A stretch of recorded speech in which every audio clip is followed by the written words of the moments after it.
So ayun guys, buti may akala ko hindi naabot yung pera pang full tank eh. Buti mayroon pang nasimot na pera pang full tank. Grabe. Kasi magme-measure tayo ngayon ng next na fuel consumption niya eh. Ayan oh. Bale, ano na tayo ngayon? 482 kilometers. Nagbi-blink na siya. Di ba yung last time na full tank natin ano siya? 229 kilometers. Nagpa full tank tayo. Tapos ngayon, ginamit natin siya pang daily hanggang umabot ng ano to? Ay, trip. Napindot ko. Ayan, hanggang umabot ng 482 kilometers na odo. Ayan daw, blinking na siya. Galing tayong 229 kilometers nung full tank natin. So ayun, nakala ko hindi naabot yung pera kasi wala pang sahod. Sana abot. Ayan, mag-full tank tayo ngayon para malaman yung next na fuel consumption niya na pang daily fuel. O basta yung pang daily mo na daily riding scenario, yung mga ganyan. Kasi may time kahapon ano eh, 3 kami nakasakay dito eh. Halos 160 plus kilograms yung total weight namin. So yun, sana matipid pa rin siya kahit dalawa yung angkas, di ba? Kahit 3 yung ano niya. Ako, 2 angkas. Ayan.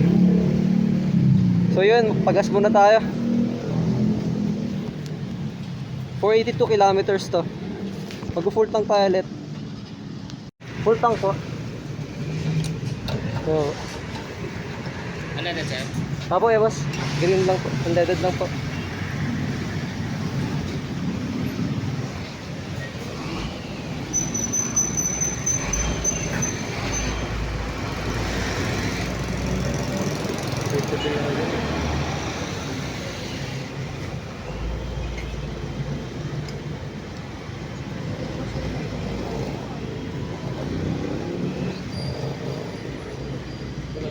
Ay, okay na ba yan? Ay, pwede po ba? Ha? Kasya po ba? Meron pa?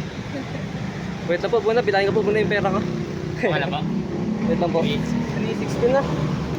Check ko lang po kung aabot pa itong ano ko. 300. Ayun, 400 pala ito. Sige po pala, sagad pa po. Depende ko. Nakapindot na po? Sige po, patagdag na lang po. I-plus na lang natin. Bali 360 siya. Sige bro, dagdag na lang. 360 tapos ano.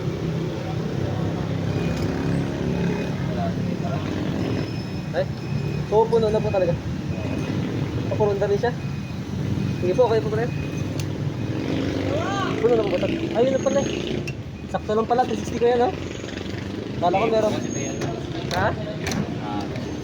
Maybe kasi yung ano nito. Start. Opo, heavy starting siya no? Sige po, okay na po pala yan. Medyo ano po, medyo ayan na siya. Sige po.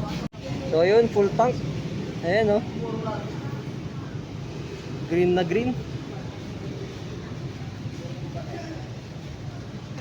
Sobrang puno. Yan kayang consumption nito.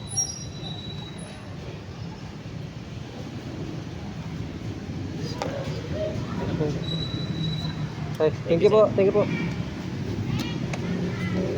Motor stop. Doon natin siya ngayon. Boom, puno. Full tank.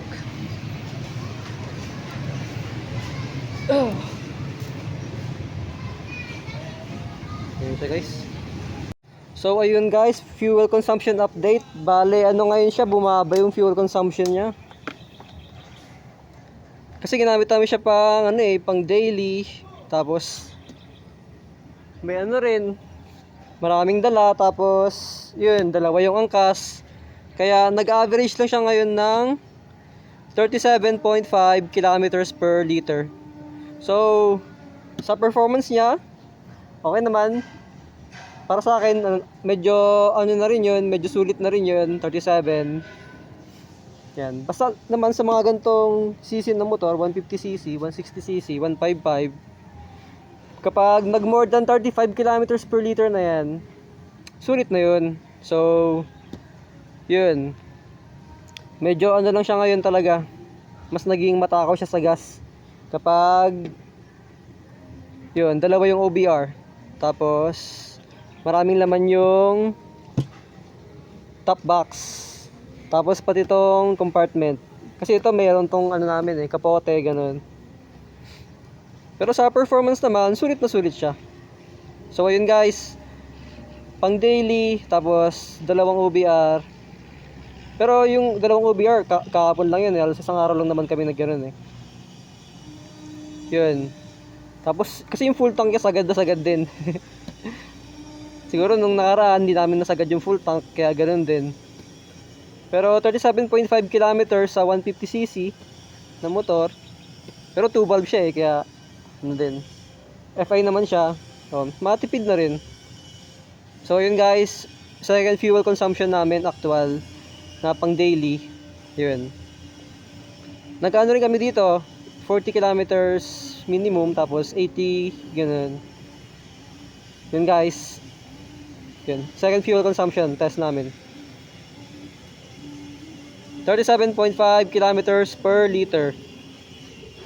Yan siya ang forma. Diba? Sulit pa rin. Sulit yung ganong consumption ng fuel.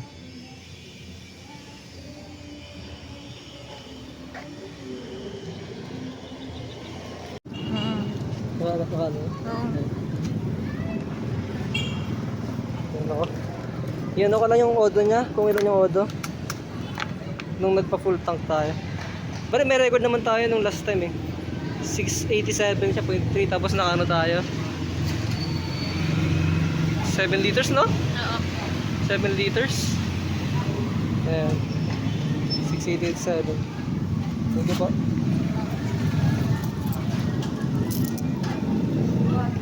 Yun guys, magpapa full tank na naman tayo. Full tank. Ayan na siya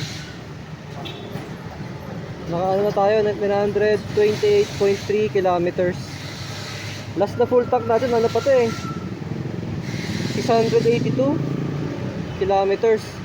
So yan, meron pang dalawang bar, pero magpapa full tank na tayo. Ano na to siguro, tapos na yung break-in kasi umabot na siya ng 900 And then ayun, nagano pala kami, change oil. Nag-change oil na to nung naka 700 kilometers na odo. So yun, magpapafull tank muna kami. Papafull tank. Sana mas tumipid siya nung bagong change oil niya. Tapos hindi na naka-on tong namin auto on and off button. Auto start and off. Yan, kapag sa traffic. Hintayin namin i-off. I-off nung ngayong batch ng full tank method niya. Kasi nung nag-on kami nito, tapos city driving, pababa yung fuel niya, economy. So ngayon, i-off naman namin muna. I-try kung tataas. Diba dapat pag naka-on to, dapat mas titipid, di ba? Pero yun, in-try lang namin for the sake of naka-off siya. Itong auto start and stop. Naka-off. Ngayong batch ng full tank. Ayan, mag-full tank kami ngayon para malaman yung pang-apat namin na fuel consumption.